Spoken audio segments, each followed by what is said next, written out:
These last few days, I have been tagged multiple times on Twitter and on other social media accounts on a video that appears to show a really unstabilized approach going into an airport in the Himalayas. So let's have a look at it, shall we? Yeah, be careful. Don't worry. Bank angle. Bank angle check. Bank angle. Yeah. Sink rate. Come Slow slowly, up.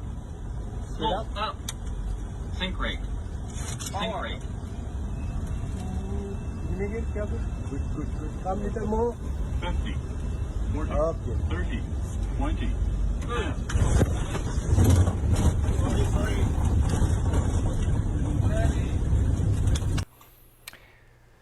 Sorry. Well, I understand why that has gone viral, okay? And I, to a certain extent, understand quite a few of the comments that has been washed over these pilots as well. But there is more to this story than what meets the eye.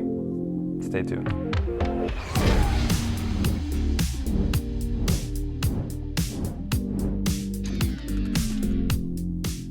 This video is taken on an Intra-Asia Airlines Boeing 737-300 who was flying into Paro airport in the Kingdom of Bhutan on the 12th of July 2021.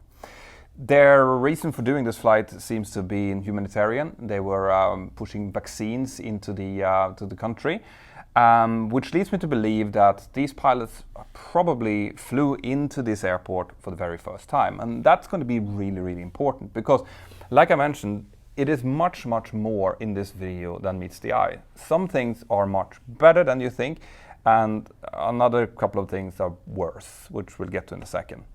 Paro has been ranked as one of the world's most dangerous airports in loads of different lists and rankings all over the internet. And the reason for that is that A, it's really high. It's over 7,300 feet above the sea level. Anytime you have high airports, it means that the aircraft is going to have a higher ground speed as it's coming in for landing. It will require more both landing distance and takeoff distance. And that's one reason. But the main reason here is that it is surrounded by mountains, really high, nasty terrain. Okay? And because of that, the only really way to get into Paro is following a valley. Okay? A visual approach in following a valley. And just on the last couple of miles, about 4 miles prior to the threshold, you can kind of align yourself and come in and land. And that's really important to understand because in normal circumstances, any approach with an airliner needs to be stabilized. Okay, you need to be on on the final approach track, on your correct speed, your correct altitude, without having to do any major positioning, and with all of the checklists complete, normally latest 500 feet. Sometimes if you do circling, for example, it can be as low as 300 feet, but you need to have a stabilized segment before you touch down. And that's because, it increases the chances of having a successful touchdown. You've all probably tried to make multiple things at once, and you know that when you try to do that, you will prioritize one thing over another, right? It means that something will be missed. And like in the case here, the touchdown, the flare of the touchdown might be missed if you're having to constantly correct yourself in towards the runway, the last thing you do before touching down. Okay, so that's the reason why it's so important to do stabilized approaches. But in Paro, it is really, really hard. Okay, it is very hard to have any lengthy stabilized segment whatsoever. Because it is like that, there's actually some really stringent rules that applies if you're flying into this airport. There's only a couple of dozen pilots in the world that are allowed to act as pilot in command into Paro. You can qualify yourself to fly into Paro in 3 different ways. The first one is to go through a really thorough brief of the airport and then fly on the jump seat as an observer into Paro to see how it's done. The second is to go through simulator training, and that simulator training has to be approved by the Bhutan authorities before it's being implemented. And the third thing, which is really unique for this airport, is that you can hire a guide pilot.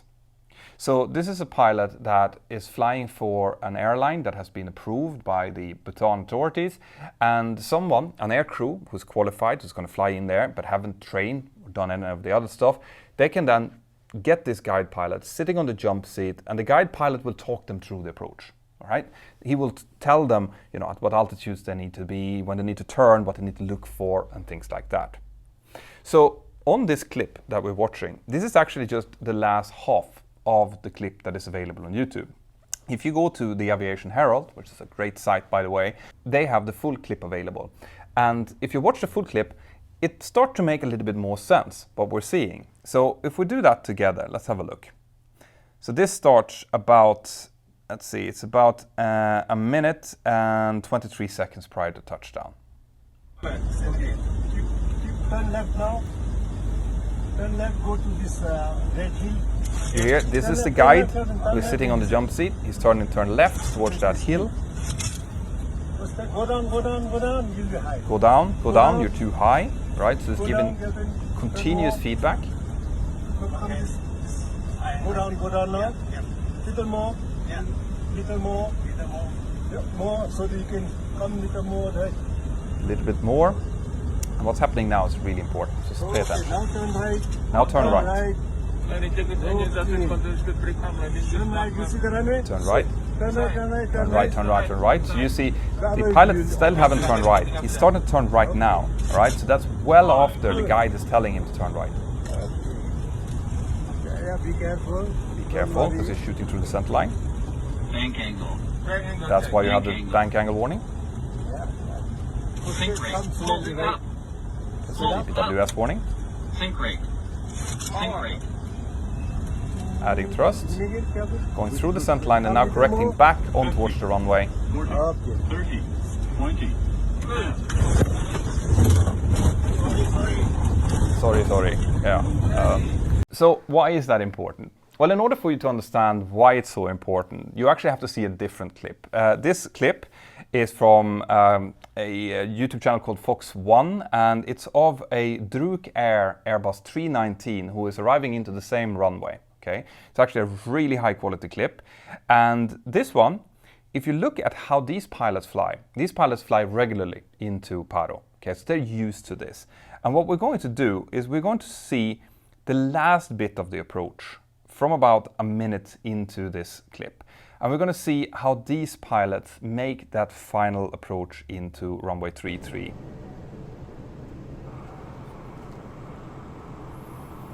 If you look down here on their ACAS display in the middle, you see that it's a little bit orange. That indicates that something is turned off. And in this case, it's their GPWS warning system that is turned off. And that's because you just can't fly into this place without getting those really bad terrain warnings. So now, this is the place where the guide told him to start turning right. Okay? In the case of the other aircraft, he didn't turn right, but these guys, they do turn right. And you can see it to the right that they're really close to that hill, that mountain. But by turning right, they enabled about a 300 feet stabilized segment.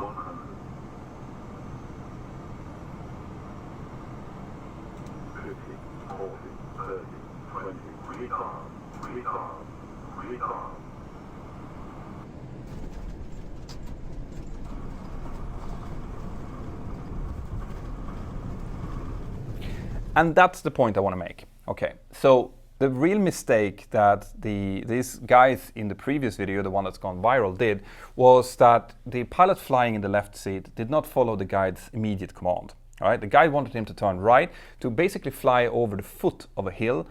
The pilot flying probably didn't feel really comfortable with that because it looks like you're basically almost flying into the mountain. So he turned out a little bit more to the left, which left him left of center line, required him to correct back below where he should have been stabilized, and then having to do that S-turn, which ended up with a fairly firm landing at the end. Well, these guys in the Druk Air 319, they've been there many times before. They just made a straight final, very close to the terrain on the right side. If they would have had their ground proximity warning system on, they would have gotten loads of those warnings as well. But they got a stabilized approach, last 300 feet, nice and calm, touchdown where they were supposed to. Now, I've also seen a lot of comments about the missed approach and the fact that these guys were probably committed. And that's partly true because I've been looking into the missed approach procedure for runway 33 here. And the missed approach point is at a waypoint called Papa Romeo 708, okay? But from the plate, it looks like you have to have started your climb already at Papa Romeo 710, which is quite early. But there is a missed approach procedure. You can climb up to the right over the hills and then rejoin a separate valley later on and climb to 16,000 feet, which is why the guys in Druk Air have 16,000 set here in their mode control panel. So there is a way to do a missed approach from here. What I want to say with this, guys, is that sometimes what you're seeing, the fact that these guys had a bank angle warning momentarily and then continuous terrain warnings, it's not really the point here, right? The bank angle warning he got because he had overshot the descent line slightly. It wasn't that bad. You can see him correcting that quickly. He did not get the aircraft to stabilize, and that's not great. Okay, but given the fact that they had passed the missed approach point at this point, they probably were facing a really tricky visual missed approach if they would go for it. So he went in for landing and it resulted in this. He was correcting all the way back in, which meant that he basically forgot to flare. But you can also see that the captain on the right seat here, the training captain, I'm guessing that there were probably two captains that did this flight, is also filming with a handheld telephone. And that is just something I cannot understand. Okay, when you fly into Paro, especially if it's the first couple of times that you're flying in there, you know what you're dealing with. You know that you have, terrain around you. It's a really tricky approach to do. It's a really dangerous approach. What if something happened to the guy who was flying? If you're sitting there holding up a mobile camera, filming it, you're going to have to release that, take over the control. That's something that is not what you should be doing. You should be concentrating on being pilot monitoring in this place. So as a summary, was this a pretty approach? Absolutely not. Was there things that could have been done better? Yes. Was it stabilized? Not really. Do I understand why it happened? Absolutely. Was there something that was worse? Yes. Don't film. Okay, I can see that there's a mount here for a GoPro camera. Some airlines prove that, but don't use your mobile health device in a critical phase of flight like this, and especially into a place like Paro. That's it, guys. I'm looking forward to hear your reactions to this video, and pile them in below as always. I love reading them. If you like to buy t-shirts like this or merch to support the channel, there's loads in the merch shelf here below the video, or you can go to mentorpilot.com and you can find even more. Have an absolutely fantastic day wherever you are, and I'll see you next time. Bye-bye.